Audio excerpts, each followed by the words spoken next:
Welcome to Bastard Quest. I'm your game bastard, Kyle. I'm Todd. Corey. I'm Austin. Today we are playing the One Ring. Yeah, we might have built this up for way too long. Like months. One Ring is next. Yeah. No. Okay. This is the latest edition of the One Ring from Free League, a Swedish gaming company. The lead writer is Italian, Francesco Nepatello. We did a session 0 where we made characters and talked about what the campaign's going to be. It Which will we've be on all- the Patreon. Yeah. And which we've all forgotten because COVID has knocked us out for a couple of weeks. Yeah. Yeah. Let's get into the characters. Austin, who are you playing? Tell us about your character. Well, my name's Zip Farron. I'm a dwarf of Durin folk. I'm an explorer, a treasure seeker, and that's about it. Yeah. All right. Todd? My name is Bungo Tuk Tuk. What are you? I am a hobbit and feeling a bit tired today. We just finished a 2-week run at the Hobbiton Amphitheater of me musical, the Smaug of Music. Right. The Smaug of music. All right. Didn't even have time to relax my giblies. Corey? I'm playing an elf.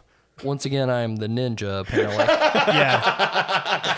I think all elves in Tolkien are basically ninjas. Yeah, he's not from Maine, though. His name is Easel Hen, which is technically one name, but you can call him Easel. Sure. He's fancy. He's a man. No, I'm sorry, he's an elf. Male elf, yeah. He's a fucking elf. He prances and is cute. But also very good at like killing things. Yeah, well, You know, and fighting and Yeah. whatnot. Elves, beautiful, delicate murderers. Yes. yeah. So briefly, go over the rules real quick. Austin, do you want to explain it? I always You roll explain. 2d20s and Yeah. That's very quickly what we've gotten used to. yeah.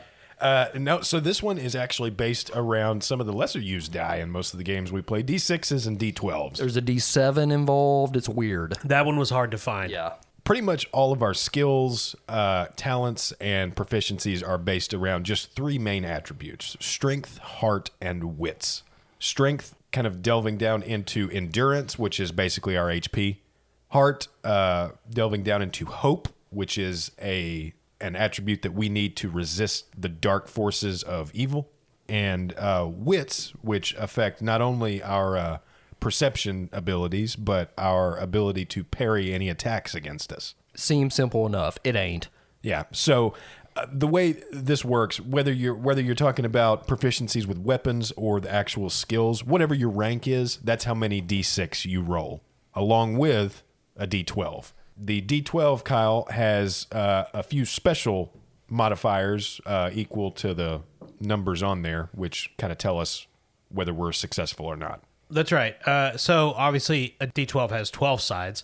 On these, though, there's no 1 or 12. The 12 is a symbol for Gandalf. If you roll that, you automatically succeed on the roll. And that would be, in the place of the 12. So essentially, if you roll a 12, you automatically succeed. The 1 is the Eye of Sauron. You don't automatically fail if you roll a 1, but it counts as a 0. And if your character is miserable, which is a condition they can get, which probably won't occur in the first session, but maybe I'll get lucky. If their character is miserable and they roll the Eye of Sauron, they automatically fail the roll regardless of what their other dice say. And then the only other unique modifiers are if we actually roll 6s on our D6, because that counts as, what are those called, Kyle? It's a success indicator. So basically 6s are, obviously 6 is good because you want to roll high. But a 6, depending on your character, may have additional effects depending on what you're rolling. Like, for example, Corey's elf, I believe, has an ability like murdering wrath or something, where if he rolls 6s, Your head explodes. It does more damage to enemies. Orc heads explode is basically right. He becomes a scanner. But that's basically what it comes down to. You roll the number of D6 equal to your rank with a D12, and then 1s are 0s and 12s are crit successes. There's a bunch of other shit, but a lot of that we kind of dealt with in the session 0, which will be in the Patreon. And we'll try to explain stuff as it comes up if it occurs to us. Oh, also, the production values on this game are amazing. The book Very pretty. yeah. is beautiful. I got the map that came with the beginner set, which is like an adventure focused on the Shire, which we're actually not going to play, but the map is gorgeous. It's very nice, and we would not have gotten the fancy version without your Patreon money, so thank you guys. Yes, thank you for subscribing. Yep, I got that map from the beginner's box set with Patreon money and a gun Well, that I have in my hand right now. No. wow. His name for the gun is the Witch King. if one of you die in the game. He calls it threat. Yeah, speaking of in-game currency, Kyle, I don't think we have any direct currency except for hope this time around. I mean, this is based on Lord of the Rings. Hope is a big part of that. And so each player has a hope score, and they can spend points of hope to get additional dice on test rolls. And if their hope drops to be equal to their shadow rating, well, they become miserable and worse things happen. And the only other relevant thing I can think of that we won't talk about each time we do tests is those three main attributes, strength, heart, and wits. The rating for those actually determines our target number. So much like the 2D20 games where we're kind of the makeup of our characters is what is determining the target number when we're rolling for something. We've pretty much already got a target number no matter what we roll. Yeah. So I don't have to assign any difficulty numbers or anything like that. I like the fact that one of the mechanics in this game is when you take on some kind of damage or something, you're just sad. Yeah. Pretty on brand. And we have weapons. For example, Bungo has a short spear and a short sword because he's a short fella. He also has like a helm and a shield and a leather shirt as armor. We have stuff like that. Easel has caltrops and throwing stars. That is not true. Oh, speaking of what we were talking about earlier, Patreon subscribers, we do have a few Beasts of Burden along with us. Oh, yes. Yeah, this is about the Lord of the Rings. So travel is important, and Beasts of Burden are important too. We would like to apologize in advance to these Patreon subscribers. I don't. They get what they deserve. So a couple of us, based on our standard of living, have animals to carry most of the weight of our equipment. For example, Bungo has an old horse named Colby. Thank you, Colby Ramirez, Patreon subscriber. You're now a sick horse. Don't worry, Colby. I will endeavor to kill that horse as quickly as possible. Yeah. He probably needs to be put out of his misery. And Zip, God, I hate him already. Good thing it's canon. Elves hate fucking dwarves. well, Zip has a decent mule, Decent mule. and that mule's name is Kitty. Hey, Kenny Bussy, Patreon subscriber. Thank you. You're now a okay mule. They're a pretty good mule. And Ezel rides a giant rooster named Hank. Yeah. No, he doesn't. I don't think that's canon. Are there giant roosters in Middle Earth? No. No. Ezel has no. He has no needs for such things. He's a ninja. Elf. Yeah. Famous giant roosters of the Very Shire. I bet you didn't know the Lord of the Rings universe also had ROUSs. All right, so you guys ready to get into the world of Middle Earth? I fucking guess. Let's do it. Let's go. It sounds so delightful, and it's going to get bad, and I know it. Well, yeah, I mean, look who our fucking game. What if we just had a ring nice is. time every once in a while? Wait, are you the ring master in this one, Kyle? I Is that don't. what- I is think that it's just the game master. I don't remember. That's not bad, though, Todd. Thanks, Ringmaster, Austin. yeah. It is the year 2957, the Third Age. You three have been brought to the village of Bree, summoned there by your patron, Gilrayan the Fair, an unassuming, sturdy woman. She is the head of the Rangers of the North, the descendants of the lost kingdom of Arnor, and one of the important personages of this realm of Eriador, this western part of Middle-earth, far from the civilized lands of Gondor and Rohan. This is wild country. You three have worked for Gilran previously, seeking out old ruins, fighting bandits, making the roads in the world as safe as can be for the gentle people of Eriador. You're in the Inn of the Prancing Pony. It's late in the evening. The interior of the inn is dark. The light seems to be absorbed by the rich wood paneling of the bar. Smoke is in the air from pipes, good hobbit weed. There's plates of roast mutton, boiled lentil soup in front of you, stout mugs of ale. Gilrayan lets you eat as she explains what it is she wants you to do. Gilrayan says, there's an ancient tower in the easternmost foothills of the southern Eredluin, what remains of a powerful castle from the time of the kings. Recently, wanderers have told me of an eerie blue light that sometimes can be seen from Sarn Ford, like a star shining above the river mists. No one goes there, but recently people have started to disappear in its vicinity. I think it may be the Lost Hall of Hadarian, and I would like for you three to investigate. Now, we have a big map on the table of Eriador, which obviously you folks at home can't see. And we will post this map to social media as well. Yeah, now the Ered Luin is a mountain range, the Blue Mountains here in the west, that separate the Elvish kingdom of Linden from the rest of Eriador. And so this would be in the southern Blue Mountains and in the southern foothills of the Ered Luin. And Sarn Ford, if you look on the map, is south of Hobbiton on that river that's east of the foothills. So supposedly you can see the light from there, and she wants you to investigate it because it may be the Hall of Hadarian, which she explains Hadarian was a king of the Lost Kingdom, or a lord of the Lost Kingdom of Arthedain. Lord of the Rings history, the Kingdom of Arnor was the northern kingdom that the Númenóreans founded, Gondor being the southern one. Arnor broke apart, mainly because of the Witch King, and it broke into smaller kingdoms, and Arthedain was one of those. And so if it is the Lost Hall of Hadarian, there might be great treasures and weapons there that they could use against the enemy. But regardless, people have been disappearing, and so there's some danger that needs to be dealt with. Hey, fellas, we're in luck. The place she's talking about is real close to the Shire.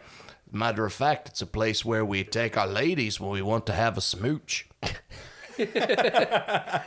Make out point. I always wondered what Hobbit make-out point is. Right.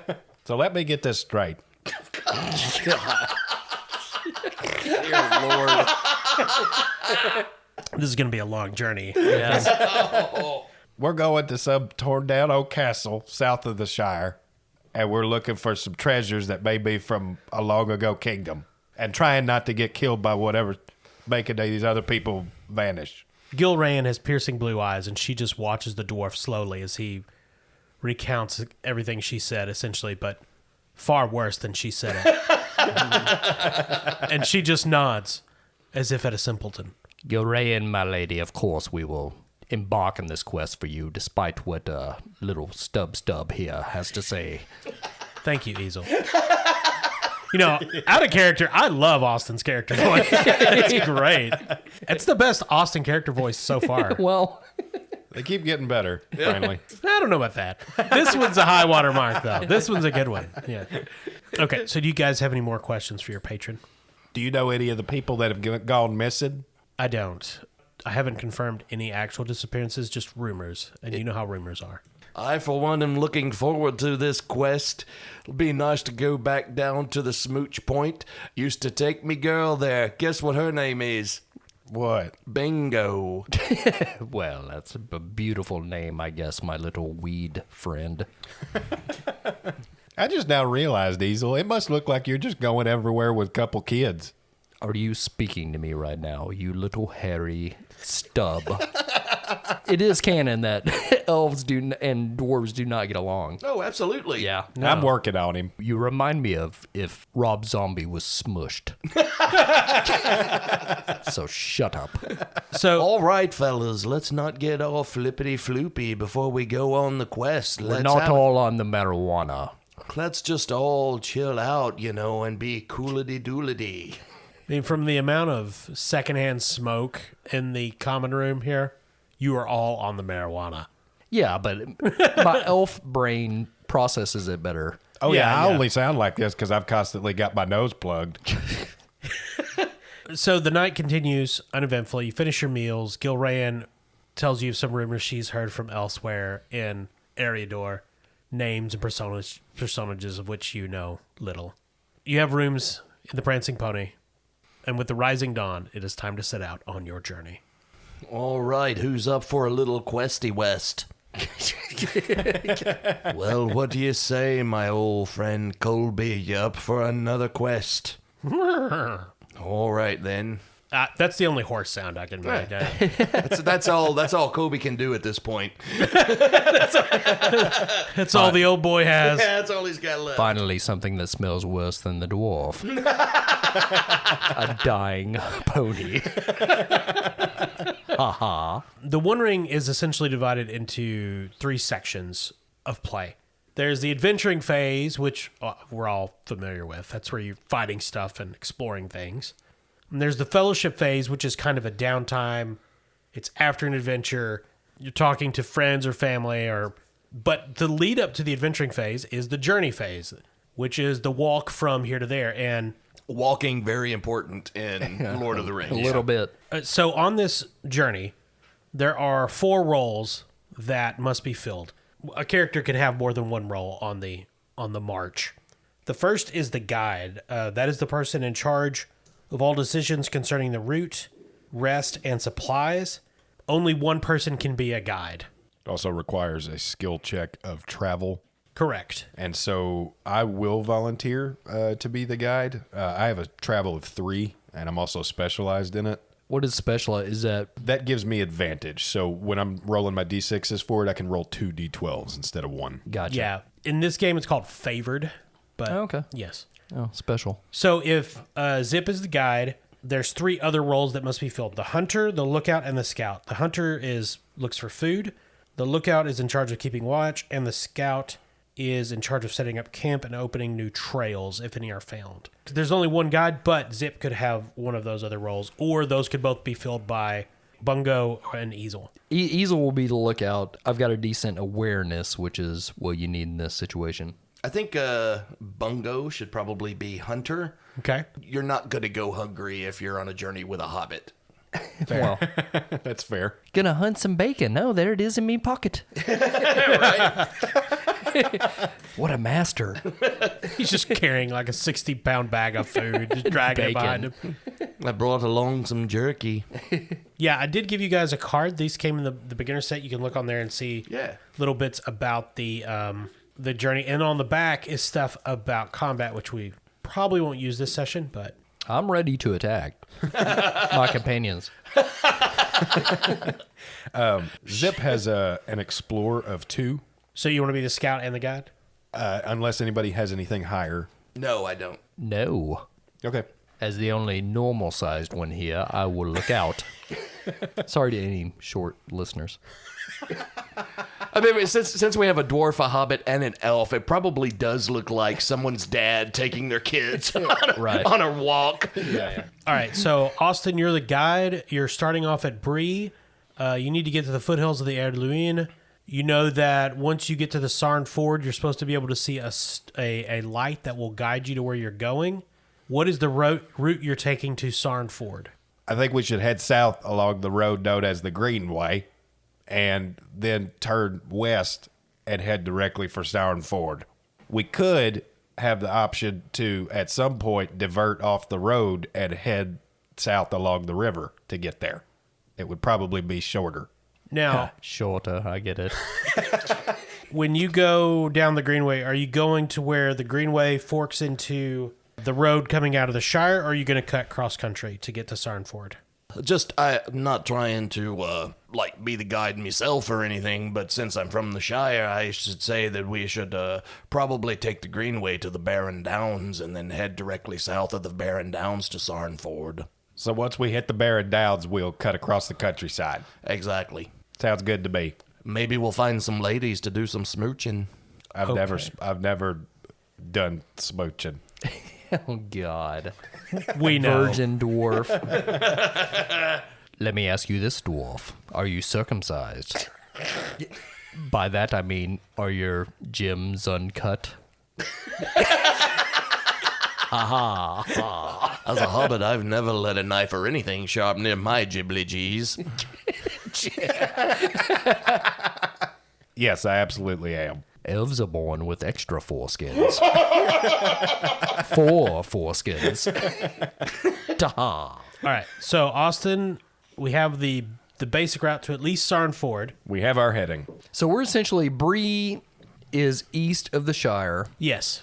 And we're heading west is the way we need to go. Southwest, yes. Okay, so like past the Shire. So we're never actually getting into the Shire. We're just following a road that goes directly south of Bree. At some point, it veers off east, and we're going to turn. Hobbit, would you say this is a long and winding road? That's very clever. I'm going to write that one down. I'm gonna put that in me hesitate for lyric making book. Too many Beatles jokes here. All right, so then we're going to head directly southbound from Bree along the Greenway Trail. And then when we hit an area known as the Barrow Downs, we're going to veer off the road and head more directly west towards Sarenford. So, Austin, make a travel roll. All right, so I have a travel of 3, and it is a favored skill, so I'm rolling 3d6 and 2d12. So the 2d12 is essentially you're going to take the highest number, right? Yeah. Of those two. Yeah, it's Okay. like rolling with advantage. Gotcha. So I rolled a 5 and an 8 on the d12, so obviously I'm taking the 8. And then I rolled a 6, a 4, and a 1 on the d6. So that's a total of 19. And your target number, I assume, was lower than 19. Yes, so my target number for my heart skills is 16. You follow the road, the Greenway, south of Bree, for 2 days. The Greenway is as well a kept road as one can find in most of Eriador. We have the Romans to thank for that, you know. Well, Gondorians, perhaps. You see only a few travelers. On the 3rd day, you make your way into the Barrow Downs. All right, fellas, you see these hills starting to rise over the horizon here? That's the Barrow Downs. obviously. Making your way against these low hills, mounds more than anything. Because after all, the Barrow Downs are not natural hills, but rather the collected tombs of ancient kings. It's a land of dead men, and wraiths, and other foul creatures. Oh, look, I rolled an event. Oh, hello. As you march through the mounds, over the sunken graves, with weathered markers here and there, the air doesn't smell of death, it smells of nothing. And then, in the middle of a bright day, a fog begins to creep up around you all. It is up to the lookout to find your path. So, Corey, Easel will need to make I believe it's awareness roll Yes. to find a way through this unnatural fog. So, what are you rolling for your awareness? 2 dice for the awareness, and my target number is a 14. So I'll roll my d12 and 2d6, correct? I believe so, yes. I got a 19. So, fortunately, Easel's elven eyes can guide you through this unnatural fog, cold mist. Neither Bungo or Zip notice. Would you say those names Hate together? them. I know, right? Hate them. Neither of them notice the various eyes watching them as they work their way through the mounds and low rows. Easel does, and so do Colby and Kenny, who are incredibly freaked out this entire time. Like, both of the horses are like shoving in on the sides, like crowding you guys. But you make it through at least this part of the Barrow Downs without incident. Everyone records 2 fatigue. I've got it on the travel log here, so you don't have to worry about it right now. Okay. At the end of the journey, we'll figure out your journey fatigue, which may transfer to your character sheets. It may not. So was that a random encounter you just rolled, Kyle? Yes. I think that's the first essentially. time we've used a system like that in one of these games. How did that work? So your travel roll determines distance, and then I roll to see if there is an event. As you are in the Barrow Downs, which is a dangerous area, it's a much higher chance of a negative event occurring. Gotcha. So Austin, make another travel roll. All right, so my travel is 3, and I'm rolling with advantage again because it's a favored skill. Going for a 16 again. All right, I got a 5 on the D12. I rolled a 17. The party makes its way through the Barrow Downs without any further incident. No wights or ghouls trouble you. Good guiding there, Zip. You're welcome. You find the southern road, Thank you. follow it west to Sarn Ford. This is the way to cross the Baranduin River. It is a ford, of course, so there's no bridge here, but you cross the ford easily enough. It's spring. The river is running high, but that's why this is Sarn Ford, because it can be crossed even in high water. You get to the other side. Ezel actually uses one of his short companions as a surfboard because as an elf, he has to do something cool to get across. Sure. He wakeboards across with the hobbit. Sure. Bungo has water wings. He blows up and puts on his arms. You make camp. It's not yet nightfall. You're waiting for darkness to see this light that you'll have to follow from here into the Erdluin. Bungo is out hunting, gathering, probably more likely. Bungo passes away silently in the night. Adult onset diabetes finally kills him. Bungo weighs 350 pounds. It's just a roll. Bungo is hunting. So, Todd, you're going to have to make your roll of hunting. All right. I just love picturing a hobbit like rubbing mud on his face to go hunt. Like Yeah. Schwarzenegger and Predator. But it's just, yeah. I was going to say replace the girl in Prey with a hobbit. Yeah, exactly. A middle-aged hobbit. Except he does all this to pick mushrooms. Yeah. You know. And he's Instead killed of that very cool dog, it's Colby, the fucking Right. trudging sick horse. All right. What disease does Colby have? Asthma? Asthmatic horse? Very, very, very not handy in the mountains. horse asthma. All right. What do I think that's canon now. Yes, it is. Can Colby the horse have asthma, Kyle? He can. Thank Okay. you. Awesome. So glad we play. He's got an inhaler. Well, I mean, you know, Bungo's always smoking around him. I mean, Well, you know, exactly. it's fucking secondhand. to burn one, Colby? He gave his horse emphysema. Puff, puff, give.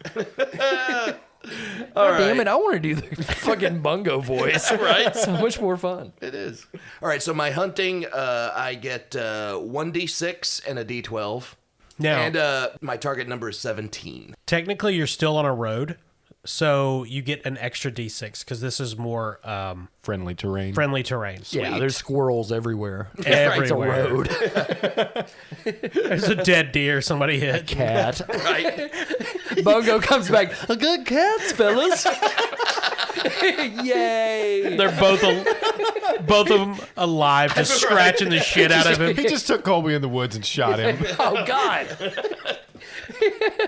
Just bring back some meat. The pollen will get them eventually. All right, here we go. 2 d6s and a d12. Let's see how successful the hunt was.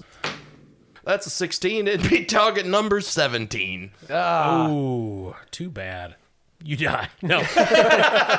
Bungo finds only meager provisions for the day. He just Shocking. brings back a tree branch and goes, "Is this food? I don't know." A handful of berries and a muskrat.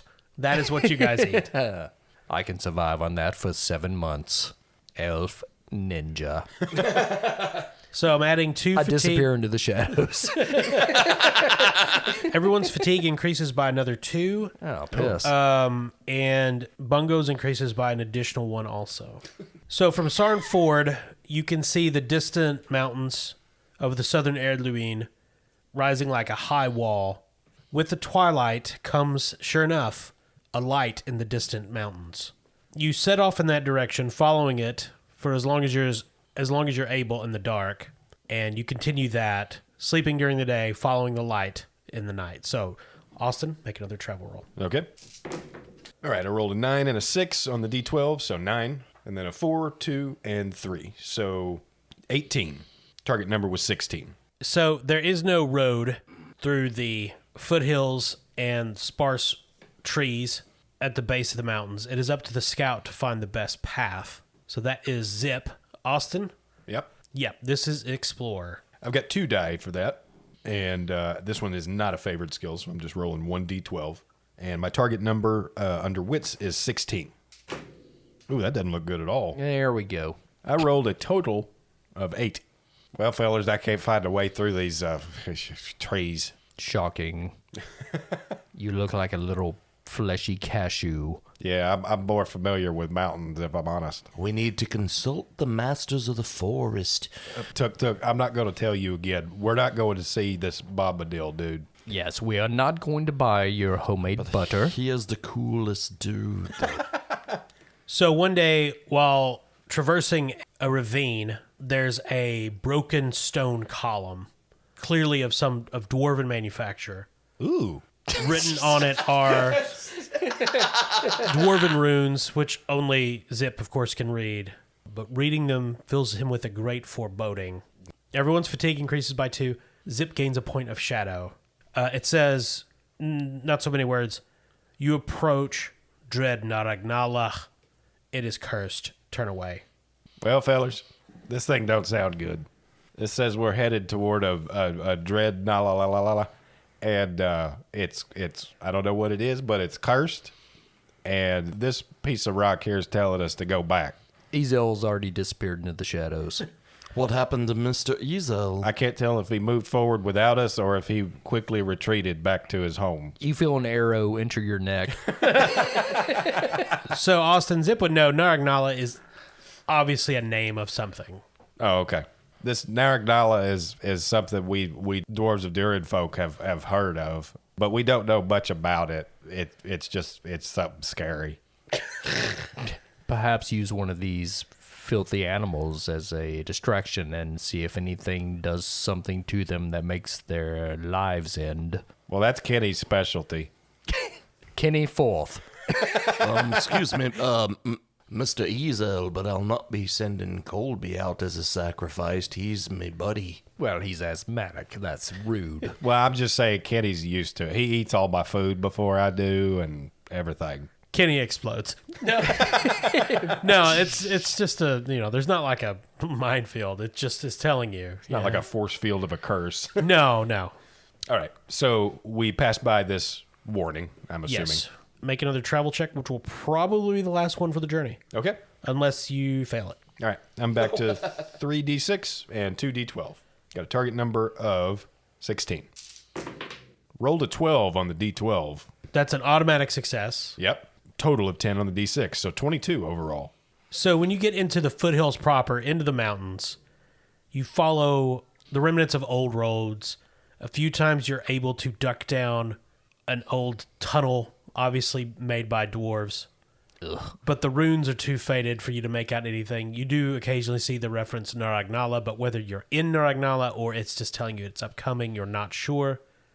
Finally, you have to traverse an underground labyrinth, definitely of dwarven make. This was clearly some sort of highway taking you deeper into the mountains, and you know the path. One of these leads to the other side where you need to be, but you're not sure which one. So Austin, this is the scout. This is Zip. And you're in a hard land, so your D6s are reduced by 1. All right, so to try and overcome the difficulty of this terrain, Cal, I'm going to spend a point of hope Oh, okay. First point of hope on the board. and get a second d6. That's all I can spend, right? Yeah, just one. Now, how many hope do you have? A total of 13. Okay. Oh, good Lord. Also, does hope we can spend those as points? Yes. But do those refresh after a certain time, or is that just for the rest of our lives? That's how many hope we have. That's what you've got.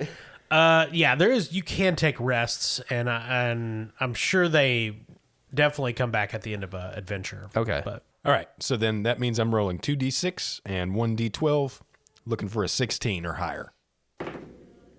I rolled a 16 exactly. so you are able to dust off some of the runes on the walls, find a marker, and lead the group out of this cave. It is dusk.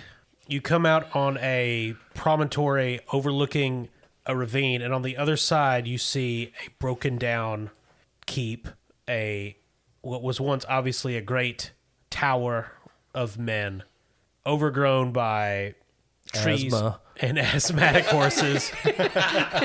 Asthma is taking over this land. What if it's not Sauron? It's just asthma. pure asthma. It's taking over the land. Everyone's a smoker. A chasm stands between you and this tower, but for the purposes of the journey, you have arrived. I don't know how to tell you this, fellas, but I don't believe me horse Colby can make it across that ravine there. Ezel picks up Colby and throws him across the ravine. Ninja! All you hear from Colby is,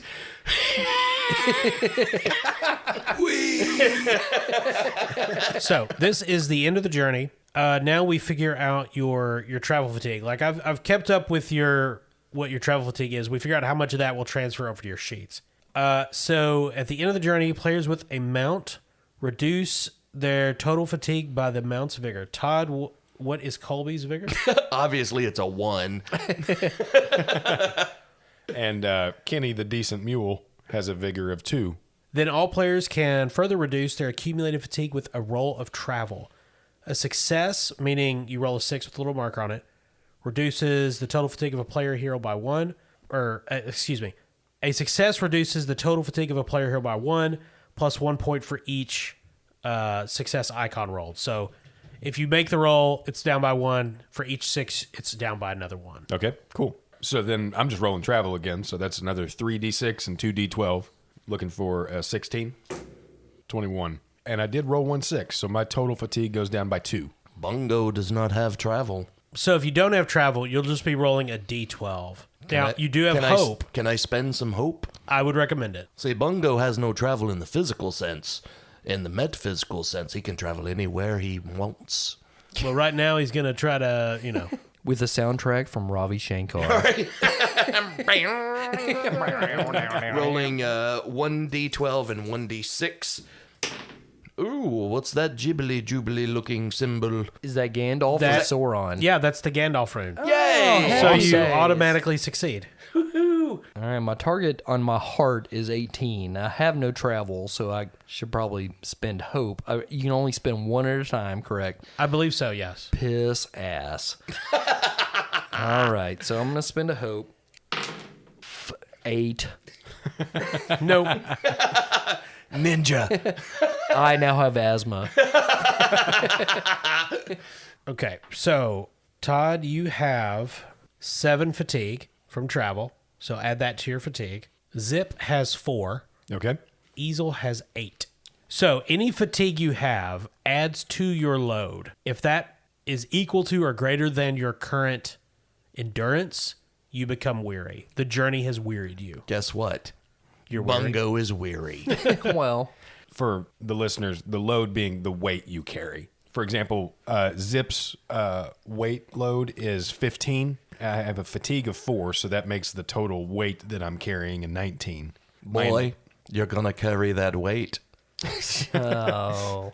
My total endurance is 28, so I'm okay. Now, any remaining fatigue, you can get rid of it. 1 point of fatigue for each prolonged rest that you take in a sheltered and safe refuge, i.e., not on the road. Okay, so Corey, what about you?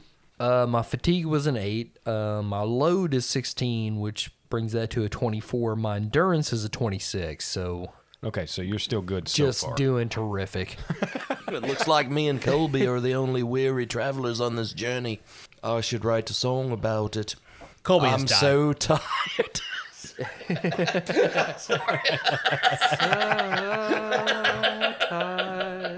We're going to be sued by Paul McCartney. so heavy. So you guys are at the top of you just come out of these dwarven tunnels, taking a breather, drink some water, crawl out on this stone looking down at this ruined tower.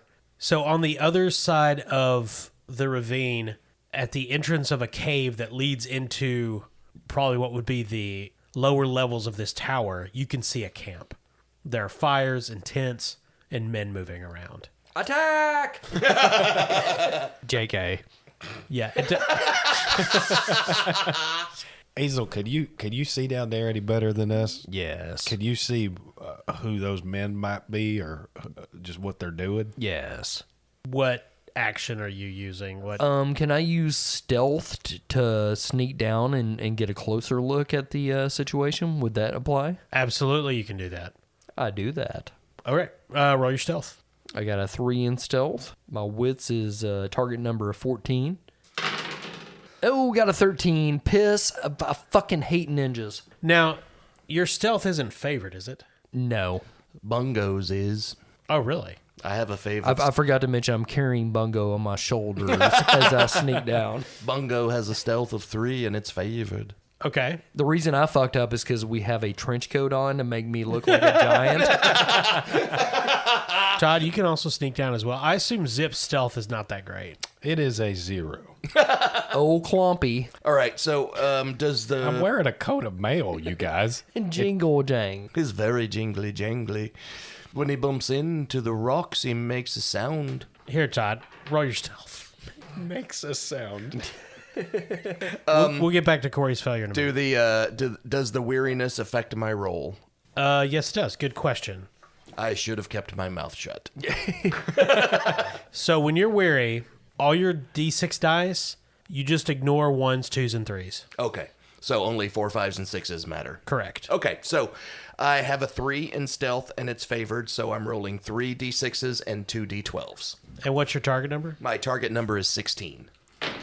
Boom. Looking That's, good. That's Gandalf. So And Sauron. Oh no! What does that mean? No, you get to pick. Yeah, you're rolling with advantage. So Yeah. Oh yeah. Yeah. So I'm gonna get rid of the Sauron die. Yeah, Dat Boy Gandalf. And go. Here come that boy on an eagle. good call. Deus Ex Machina. Here he comes. So there's a rough trail from where you are down to the bottom of the ravine where their camp is. Bungo and Easel sneak down this path. Goddamn Bungo. Bungo tuk.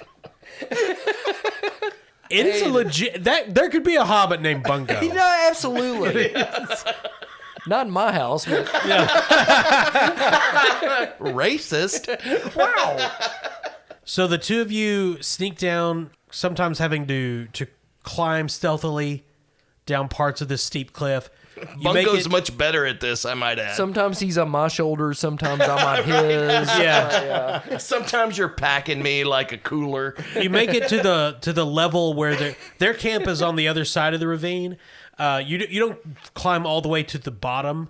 Their camp is essentially on a ledge, and there's the remains of an old broken bridge between you and them, which they have built a much rougher wooden replacement. You guys are crouching in the shadows. Ninja. You can see 3 men on the other side across the bridge. Is one of them Ernest? No. Okay. Ernest, Going to camp. he's at camp. How would he be? Oh, that's fair. Yeah. So the two of you are behind some boulders. Bungo, very nimbly and hobbit-like, Scurrying. scurries. Yeah. Scurries like the little rat man he is. This little stone bastard. Across the wooden bridge, You tippity tappity. gets into the shadow of a large boulder. Easel comes next, and one of the boards snaps, and Easel's leg goes through. And Fuck. now he catches himself, of course, because he's an elf. Ninja. But you hear one of the men say, "What was that?" And they're looking. You can see heads turning to look out at the bridge. Now it's dark, and these guys have been looking at fires, so it's going to take them a moment for their eyes to adjust. So Easel has a moment to you can either go back or try to move forward. Or just play it off cool, like it didn't happen. If you want to take that approach. Yeah. Are you gonna try to get across and hide, or go back and hide? It'll be easier to go back. I choose ease Okay. every time in life. So I'm thinking this will be athletics Ninja. to, I accept your challenge. to push up and essentially I gotta do push-ups? leap back into cover. You Okay. get an extra D6 though. Oh, terrific. My athletics is already a 3d6. My target number is 14. So now I have 4d6, is that correct? Right. 17 total, so yes, I beat my target number of 14. So Todd, Bungo sees Easel very nimbly and deftly remove himself from this, and he gets behind a boulder. One of the men comes up, standing almost on top of Bungo, looking out at this bridge, and you hear someone back at camp, "See anything, Sabian? Shut up, I'm looking." And this is a tall man, dark hair. His accent is strange, not one you're used to. It strikes you as very foreign. But Sabian looks back at the others and yells, "I don't see anything, but everybody be careful tonight. She is unquiet this evening." And he goes back to camp. But Bungo is close enough. You can confirm there's 3 men around the campfires. This is a much larger camp. There's obviously a larger group of men that are supposed to be here, but are not. And they're talking, eating. Do you have any abilities that would let you eavesdrop? My awareness is a 2, so I could roll 2 d6s and a d12 on awareness. Perfect. Yep. Yeah. Now you're still weary. Still weary, so anything 1, 2, or 3 doesn't count on the d6s. Do you want to spend any hope? Yes, I will spend another hope. Mark that down to 14 currently, and that gives me another d6. Rolling 3 d6s and a d12. My target number for awareness is 17. Boom! Fucking Gandalf like a motherfucker. That boy back again. That boy's back. So you listen to these guys talking for a while, just hiding. At one point, you sneak around into one of their tents and steal some of their food because you're a hobbit. Yes. You are able to gather that these guys are part of a gang of bandits. The rest of the company is off, whaling travelers or maybe raiding a hamlet. You're not sure, but they're gone. They're up to no good. The leader here is Sabian, but the leader of the bandits, the group, is a man named Herc. Herc Oarsman. Oh, damn. Oh, God yes. bless. Most fucking Lord of the Rings name we've heard yet. Thank you, Herc Oarsman, Patreon subscriber. Number 1, having the best goddamn... Kyle was drooling when he saw you sign up for Patreon. Yeah. It's HURK, by the way, which is even better. And so one of them says, Sabian, when's Herc coming back? Shut up! And Sabian smacks the guy and says, he'll be back in a few days. So after a while, the 3 bandits go to sleep. Bungo makes his way back across the bridge, meets up with Easel, and the 2 of you stealthily return to Zip and the horses on above. Look, lads, found us some food. In addition to the food, I got some info. They're a gang of bandits. One of them's name is Sabian, but he's not the big cheese. Not by a long shot. There's a fella named Herc Oarsman who is apparently going to be back in a few days. That's actually a very cool name. It's very think so, cool. too. I bet he's a cool dude. I'm leaving this group and joining joining Team Herc. So then we've got a couple of days before anybody else shows up. That's what I gathered. And they also Sabian mentioned a she. I don't know who she is though. What was she doing? She's very unquiet. Very rare for someone riding a Sibian. No, his name is Sabian. Oh, I see, yes. I thought it was the That's sex toy joke. classic orgasm machine. Invented by elves. Guilty. So I think we should bed down for the night, gents. And I'm gonna smoke some weed. Write a couple of songs on me recorder. Shocking. Well, before we bed down, should we take advantage of them being asleep and go on down there and try to take them out? I'll kill everyone. Perhaps we should wait till next week's episode to do this. That sounds like a great idea, Corey. Just Perhaps we should. judging by our time frame right now. Yes. So you guys take a quick evening snack from the things that Bungo stole. Chew. Just sitting, eating pleasantly and like brainstorming like, I think I'm going to shoot that Murder. one in the eyeball. Yeah. Would anyone like some combos? Across the ravine, amidst the tumbled ruins of the Hall of Hadirian, which is where you believe you are, you hear a keening wail, like a woman lamenting something horrible. Straddling a Sibian. And at the top of this tall tower, you see the blue light that guided you here. Sibian on. The blue light. You realize this light is coming from a jewel, a shining blue jewel set in a crown, nailed to a head, a mummified body, crucified at the top of this tower. Presumably, the lost Lord Hadirian. Christ the Redeemer. That's right. The Lamb himself. Wait, this is a special edition of The Lord of the Rings written by C.S. Lewis. A lion comes out and says, "Hey!" Not trying to be an allegory, guys. But, The lion looks at you and says, roar. "Is this a bit on the nose?" No. You see this, and then we fade to black. And we'll return next week when you guys figure out how you want to tackle these problems. Okay, cool. Nice. Yeah. Much like Lord of the Rings, we just didn't do much. Yeah. we walked around. We walked. A lot of walking. Yeah, very on brand for the. Yeah. Internal strife and walking. So far, it's pretty fun. Well, I hope you liked. I enjoyed it. I There's a lot of moving parts, but it's pretty easy to catch on to once you do it a couple times. I had a good time. Which I think has been mostly our review of every game we've played. Yeah, we've had a great time. So next week there will be violence because I'm assuming you guys are going to do some murder. I will Hell stab. yeah. So thanks to our Patreon members, a few of which were featured in this week's episode. Fucking Herc Orgsman. Yep. Thank you. Yeah. Colby, Kenny, thank you guys. Yeah. And all of our Patreons. God, you're wonderful people. And when they get more horses, more of you will appear. Yeah. Speaking of sick horses, Barrel and Bond is. They have a trough out front They for do. your sick horse needs. You can take your horse into Barrel and Bond. If your horse is dying, at least give them bourbon to let them go out happy. Sure. So thanks for joining us. I'm Kyle. I'm Todd. Corey. Austin.